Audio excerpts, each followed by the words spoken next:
nagtatanong sa akin kung paano ba daw mag-bid ng bahay sa isang Pag-ibig foreclosed properties.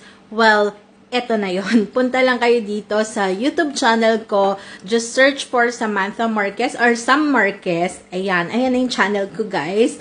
And then, ito yung tutorial, detailed tutorial, paano kayo magbibid ng property sa Pag-ibig this 2025.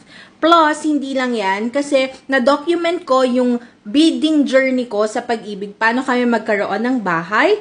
And pumunta lang kayo dito sa playlist ko na Pag-ibig Foreclosed Journey. Meron yan 13 videos. So, there's a lot of